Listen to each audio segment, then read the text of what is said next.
of who is the best third option. Who's the number one third option, as if that's not confusing, in the NBA? And I actually do think this is an interesting conversation and question to ask. And I've thought about it a little bit, off and on over the last couple of years, especially where the Celtics are so deep these last few seasons. So Greg and I thought, let's put it to the test. Let's see if we can actually come up with our top list of third bananas. And let's start here, Greg, with the Celtics themselves. And then we'll start to parse out how we want to go about creating this list. But for the Celtics, I have my vote for who I say is our third banana. I think there's three options to look at. I think for me, there's one guy I would lean to. But how do you feel about that? Yeah, I think your answer is Derek White, right? It is Derek White. Yeah. Okay. So I would agree with that. My question, though, is not just who's the Celtics' third banana, is how many bananas on the Celtics qualify as third bananas? How many Celtics bananas qualify as second bananas? If you throw Kristaps Porzingis on another team, could he be somebody's second banana? Probably not. We saw that happen in Dallas. Didn't really work out. Derek White, probably not a second banana. But I do think that Porzingis, White, and Holiday all could be a third banana on any team, right? We saw Drew Holiday do that already in Milwaukee. At this point in his career, is he a third banana? Maybe not. Like he's definitely shown in the absence of, Jaylen Brown here or there, Jason Tatum here or there, he can definitely step up. He's looked a lot better of late. I think he's got some special basketball left in him. So my question to you, Will, is how many other teams in the NBA do you think have more than three bananas? Ooh, that's a good. Okay, so I haven't thought about that part, and yeah, I agree. I think it was Derek White, KP, and on certain nights Drew Holiday fit this mold. And for Drew Holiday, what I'm curious of is if he has another good postseason like he did last year, how many teams are going to talk themselves into trying to trade for Drew Holiday as the third banana based upon what we just talked about of the decisions that are coming down the pipeline, win or lose the championship this year, and what the Celtics might have to do. Like that's an interesting plot line for me. But to your question of how many teams would have more than one person that might qualify in this particular question.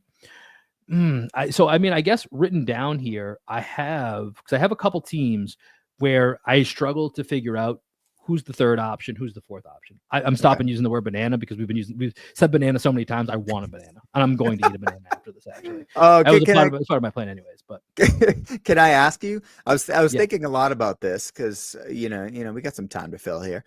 The derivation of the phrase third banana comes from a second banana, which is a showbiz term, right? But then it got me thinking, like all phrases come from some sort of reality, right? So like, was the idea of the second banana and the third banana thinking about a bunch of bananas, and you're like, you know what? Once these bananas are ripe, the first banana that I eat is going to be great.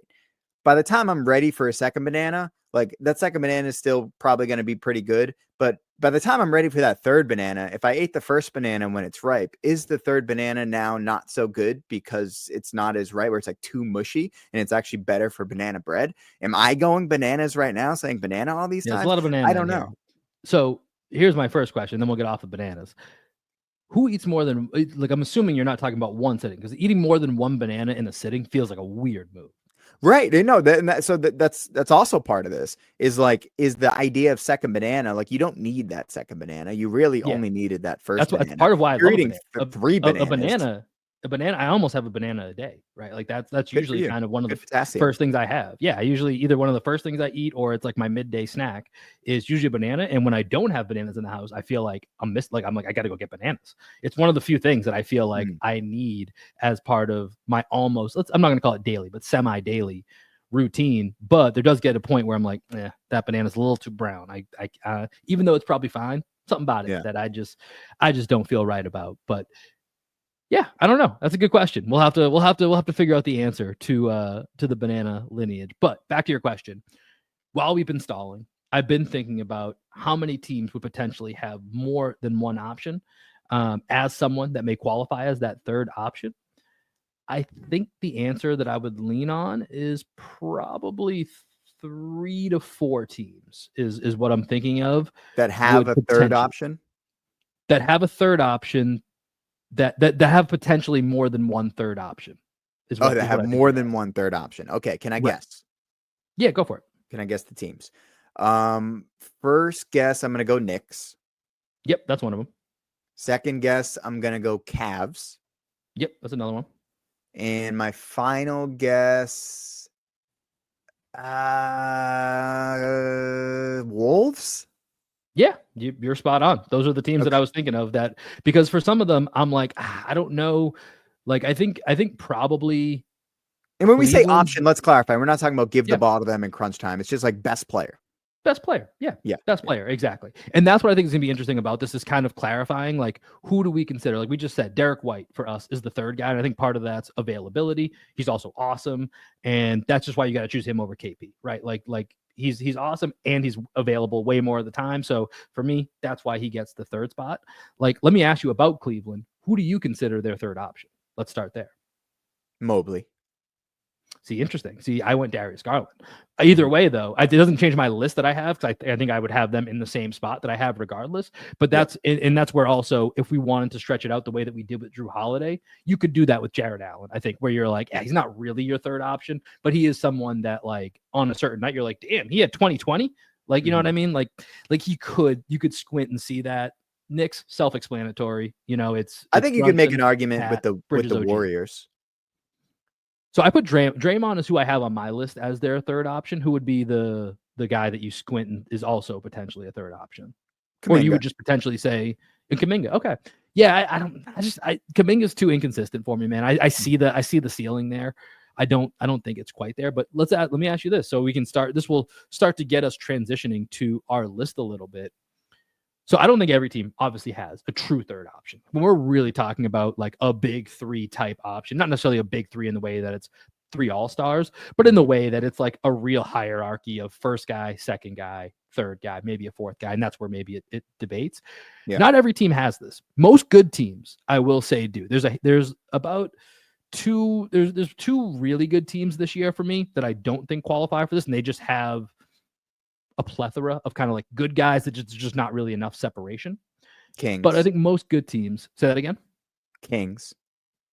So actually three Kings I would put in that, and then Rockets and Pistons were the other two that I Mhm. was like Pistons are just Cade and then a bunch of guys. The Yep. Rockets, I'm sorry, I'm not wasting the time with calling Şengün and Fred VanVleet a first and second option, and then having to figure out Jalen Green, Thompson, and like those are just a bunch of nice players. Like Right. that's how Pelicans. that team works. Yeah, Pelicans are another team where they were bad, so I just didn't even like Yeah. really dig into them too much. Ultimately, for me, Greg, I found that there were 13 teams that I was willing to consider. Hey, there's a clear option one, clear option two. Here's Okay. the clear option three, and then I took those 13, and that's what I chose to rank. How'd you go about this? So I guess my question to you is, did the number one on the team have to be like a clear number one, or was it just like he's the clear number one on that team? Um, I think for that team, that's kind of the way I looked at it. So let me give you one example here. Okay. And this is somebody that didn't even crack my top 10. They're at the very edge of my list, and you could kind of put them anywhere from 11 to 13. I have like a group, like a kind of a tiered group of guys. And I'm like, you could kind of put them wherever. Like Jalen Suggs, I put on my Mhm. list. And so it's like Paolo, Franz, and Suggs. Like Mhm. that's kind Yep, of the I have way I look at it. And so that's an example of, well, I mean, Paolo is like a true number one guy, so maybe not the best example, but just about all of these teams, if I think I'm looking at it right now, have a guy that their first two options are real dudes. Like, you know what I mean? Like, there's Yeah. nobody on this list that I'm looking at right now that I'm like, I'm stretching to call their first two options, not like real heavy hitting dudes in this league. Okay. Can I guess the 13 teams? Yeah, let's go for it. All right. I'm gonna go obviously Celtics, Yep. Thunder. Um I'm I didn't rank them, but I'm just gonna, so my rankings are not gonna be how I see them. Yeah. Um Clippers, Celtics, Thunder, Knicks, Lakers, Bucks, Pacers, Magic, Cavs, Nuggets, Wolves, it's 11, Warriors,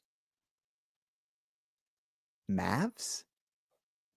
I think Bucks is the only team that you didn't say. Okay, I have the Bucks on there as well. Yeah. Yep, Okay. Mavs. I did Mavs. Mavs were like I could throw a PJ Washington in here, but I'm just throwing him at the end. Like it's not really worth a Mm-hmm. conversation for me. So Mavs were one team I consider, but I just didn't bother writing them down.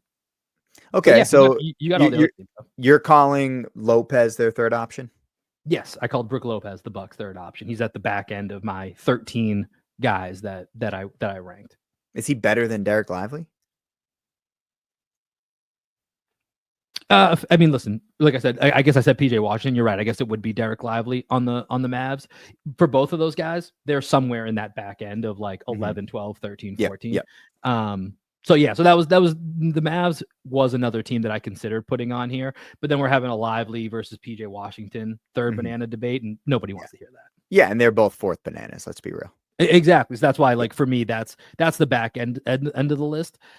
Where for me, it's like, yeah, these guys deserve a mention, but this isn't going to be the top for me. The toughest part was like the top 8. I think was actually really stacked, Mm-hmm. but it was kind of like the 9 through 13 for me. That was kind of like throw them in whatever order you want. I'm not gonna knock you for it.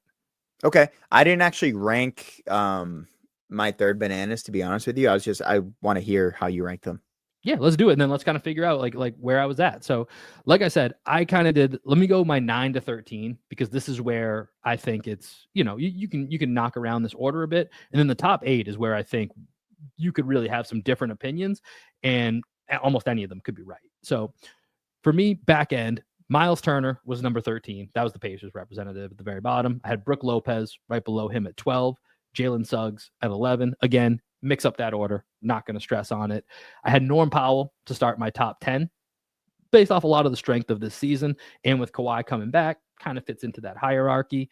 And then number 9, this is where I had the Wolves. I didn't know who to consider their third option. This is why they were one of the teams, which you correctly guessed, that I was like, yeah, they probably have 4 options, and at least 2 of them could be the third option. So I was debating between Gobert and Naz Reid as that third option.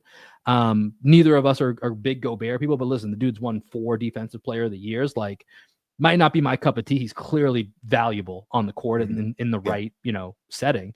And I really like Naz Reid. So I put them collectively as a pairing.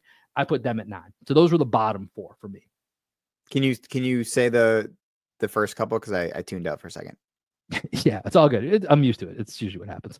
No, Miles Turner, Brook Lopez, Jalen Suggs, Norm Powell, Rudy Gobert / Naz Reid. Cool. I'm with you. Keep going. Okay. All right. Here's where I think it starts to get pretty interesting. The next 2 guys, I'm going to group them together. And these are guys that I think you could absolutely make an argument for that I'm underrating them and they're a little bit higher, but I think they're a little bit amplified by the situation that they're in. Okay. So I put them in this category. So I've got Draymond at 8 and I've got Aaron Gordon at 7. Both of those guys I think could probably be higher, but Aaron Gordon just gets the Jokic boost. Not that he's not a really, really good player, but there's some pretty good guys here that are going to be above him that I think if he didn't have the Jokic boost, I'm not quite sure. And then Draymond Draymond's part of the Warriors cycle, right? Like they operate based around him and Steph. And so, people have always said, like, I wonder what Draymond looks like in another situation. Honestly, it's probably not great. So I just think for me, that's why I have Draymond a little bit lower, but I'm very open to pushback on the 2 of them being too low. Oh yeah, I'd flip them. I think Draymond's far better than Aaron Gordon. I like Aaron Gordon as a player, but I think Draymond's impact shooting the hell out of the ball this year too, 45% from 3. Yeah, but teams are going to dare both of those guys to shoot when it matters, right? Yeah, I think Draymond's better than Aaron Gordon. Even somebody like Chet, Chet obviously is great. Is he better than Draymond? He's more talented than Draymond is, but like Draymond's pretty damn good, man. He's great, man. And I just it's really tough. I try to think about it's a little bit of like the Simmons trade value. Like when I got to the bottom of my list, I was like, all right, who would I rather have? And I kind of tried to do it that way, but some of it is very circumstantial. And that's the point of like a third option. Sometimes your scenario dictates your success. And for those 2 guys, they're in the perfect situation for each of them to be super impactful. I'd probably have Draymond much higher towards the top. Even when you look at Chet, even when you look at Reeves, even when you look at somebody like Derek White, I think Draymond, his impact and like the way that he's able to just make his imprint on the game, it is circumstantial. To he would not be the same player without Steph Curry, but that's the fact of the matter. He's with Steph Curry. He's going to be with Steph Curry Right. his whole year. So you have to factor that in. So as a result of that, I think the reason why the Warriors were struggling so much at the beginning of the year was Draymond Green is not a second banana. He's not a second option on a Right. team. Right. So when you move him back into the third option with Jimmy Butler there, now you see the Warriors have just taken off because Draymond's in his rightful place as a third option on that team. And I think that's what makes him special as a third option. He can't move up. He can't go do second option shit that Chet Right. Holmgren can do and that Austin Reeves can do, because both of those guys can elevate their game, especially on the offensive end. But when you factor in the best third option and the way that he functions within that offense and within that defense, I think he's probably top 3 in this list for me. So I think one of the things you just said is one of the things that I probably held a little bit higher for who I ranked is you're right. He can't jump up to that number 2. I think just about every guy in my top 6 can do that. Okay. Right. So for me, that, and they're not consistently that, which is why they're not, but I think they can do that. So I think that for me was the reason by. So let's put Draymond to the side. Let's revisit him when we get through the rest of the list, and maybe we can find out where you think is best to slot him. So let's keep going here. The next couple guys I had, I'm going to put these next 2 guys together here, and I want to read you some player A, player B stats, and you tell me who you think that you might want. So player A, let's go with him. 26 years old. For this year, averaging 19.6 points, 4.5 rebounds, 6 assists on 44.6% shooting from the field, just under 37% from 3, 87% from the line, and has played in 60 games this year. That's player A. Player B, also 26 years old, played in 57 games this year, 19.1 points, 6.3 rebounds, 5.5 assists, 48.7% from the field, just under 40% from 3, 89% from the line. Which of those 2 would you go with? Man, I think one of those guys is Austin Reeves. That is correct. He is one of those guys. Okay. You want to take a guess who the other guy is? Can you read me player B's stats again? Yeah. So you're right. Player A is Austin Reeves. Player B played in 57 games, 19 points, 6 rebounds, 5.5 assists, 48, 40, and 88% splits.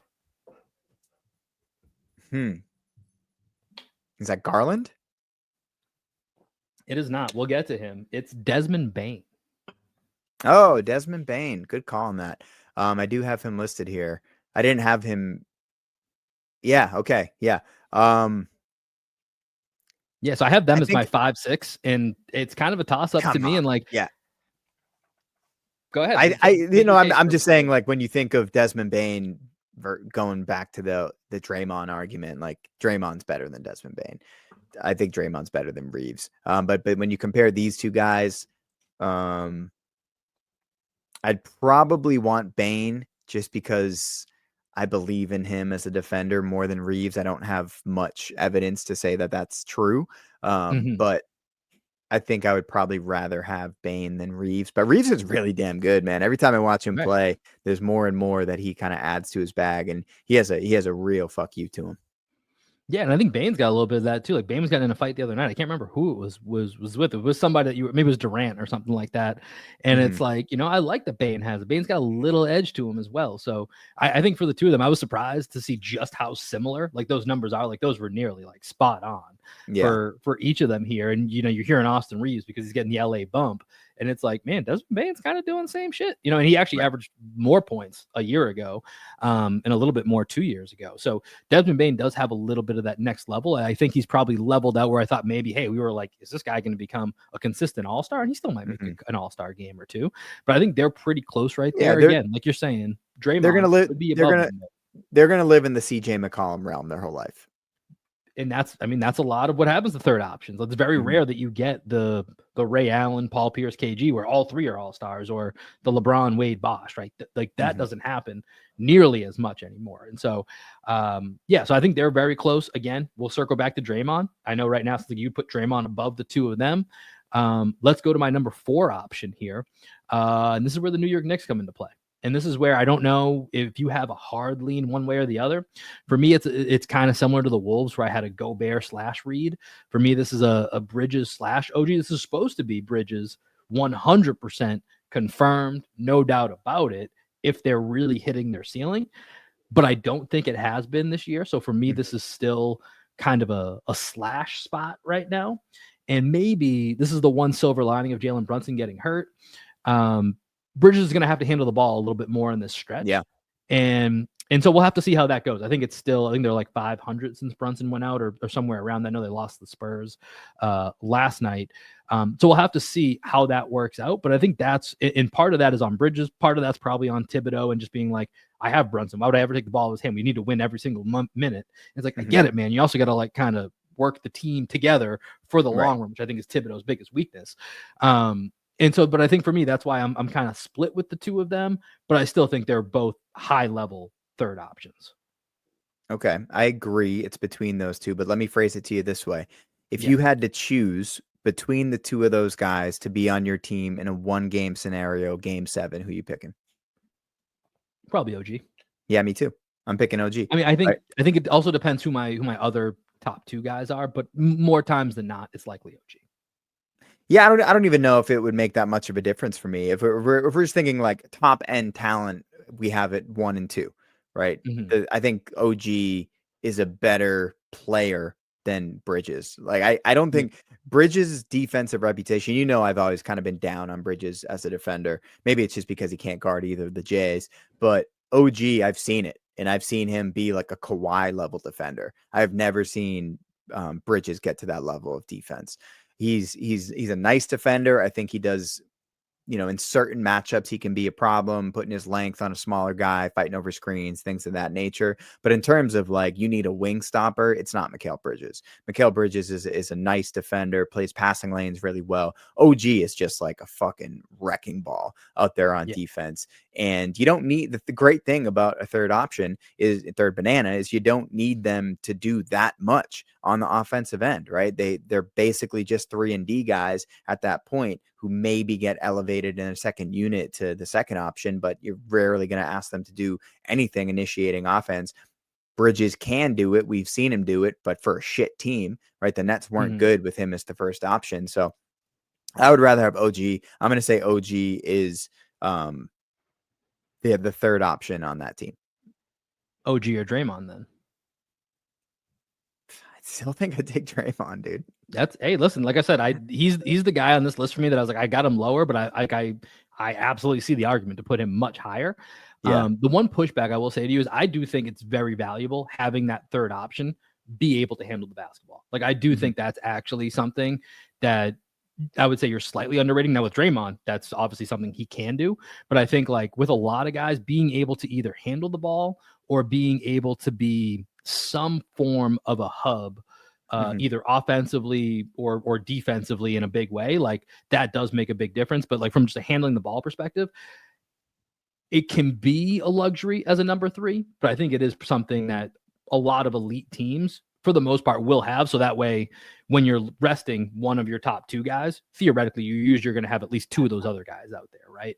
So it gives you the ability to balance your rotations a little bit. All right, let's go. I got top 3 here. So let's get into the top 3, and then we'll figure out where I messed up, where we end up putting Draymond in, and see where we go from there. But number 3 is a guy that you already mentioned. I got Chet Holmgren at number 3. Yep. Might be a little bit too high, a little bit too early. But his ceiling, this is part of it, is like we talked about earlier.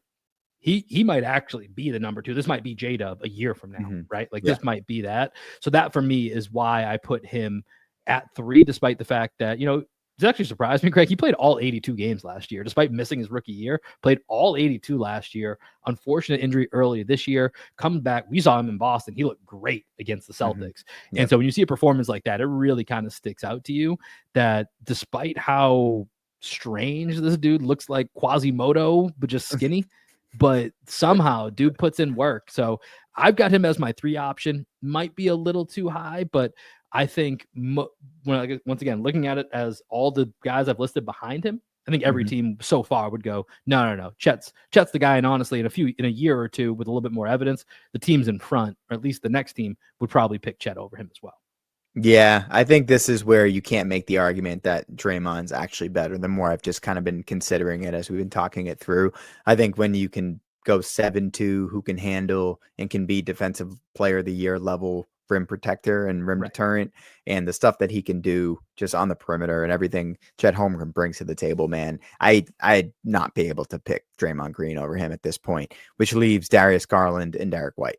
Correct? Yep, that's exactly where we're at. I got Derek White at 2, and I've got Darius Garland at 1. And this is where you said earlier, like you would have considered Evan Mobley the 3rd and Darius Garland the 2. In my head, it was regardless if it's Darius Garland or Evan Mobley, I'm putting either one of them at 1. So for me, that was kind of the, doesn't matter who we pick. The Cavs have, in my opinion, the best 3rd option in the league. But Derek White right there at number 2. How do you feel about that? Yeah, I mean, if it's gonna be Mobley, like there are games where I just see the limitations that Darius Garland has out there, especially with teams like the Celtics who can just go killer whale hunting. That's why I think talent-wise, Darius Garland kind of blows Derek White out of the water. But in terms of like actual impact on the game, I think Derek White, he's Derek White. We don't need to extol Derek White. Like everyone knows how we all feel about Derek White and Celtics Nation, right? But if it's Mobley versus White and just like how much of an impact that dude can make as literally maybe the defensive player of the year, I would say Mobley over White, but I'd probably go White over Garland, even though I think Garland is the 2 on the Cavs over Mobley. Right. That's where it gets very confusing, right? When we're trying to talk about this and parse it out. So what if we just say Cavs guy, which means it's one of them. This would be what I think your final list would be. And I'm cool with, because I think this basically with one change lines up with what I had down here. So here's what I think we have as the final one. You tell me where I might be missing here. Number 1, we've got Cavs guy. Number 2, we've got Derek White. Number 3, we've got Chet Holmgren. Number 4, we'll slot Draymond. Number 5, we got OG. Number 6, we've got Bane. 7, we've got Reeves. 8, we've got Aaron Gordon. 9, we've got Gobert/Reed, followed by Norm Powell, Jalen Suggs, Brook Lopez, Miles Turner. And the end of that list, whatever. We could debate it. I don't really want to spend the time doing it, but I feel like that's a pretty good list of the best 3rd options in the league. Yeah, I love it. I love it. The one guy who I think maybe this time next year we're thinking is much higher on the list. Let me ask you before I give you my guy. Who do you think would be the guy that could jump into the top 5 this time next year? In the top 5. Ooh, I thought you were going to lean into Andrew Nembhard was going to be a guy that would be on this list. I don't know about top 5. That threw me off a little bit. So I'm saying from the current list, so of the 13 that you just mentioned, who from 6 through 13 could jump into the top 5? I'm going to guess Jalen Suggs is who you're thinking. Yep, you're right. You're right. I was ready to trade it all for Jalen Suggs back in the day. I know. And he was Marcus great. Smart 2.0. Like the Magic haven't been as good since he got hurt. As much as people want to talk about Paolo and Franz being out, when Suggs went down, they just lost their spirit. And I think they stayed fine while Paolo was out. They were good while Franz was out. As soon as Jalen Suggs was the guy out, that's where it's all falling apart for the Magic. So yeah, I'm with you. That's why for me, I was like, I got to include him on this list. Like it seems, even beyond his play on the court, the results we're seeing without him, like it's having a massive impact. So I'm with you. I think he could absolutely. I think he very well could jump up to that Reeves Bane level by next year and like be. And I think there's an argument if he didn't get hurt this year that he is there. Yeah, he could be right in that category. Yeah. I think that's 100% accurate. But that was a fun exercise. That was cool to kind of think of and kind of walk through here. I know it's been on a lot of debate shows. So if you guys want to shout us out, direct them over to our feed here. We've got the official list. We've got it locked in here. And we'll check back on it at a later date. It's a fun exercise to do. Greg, before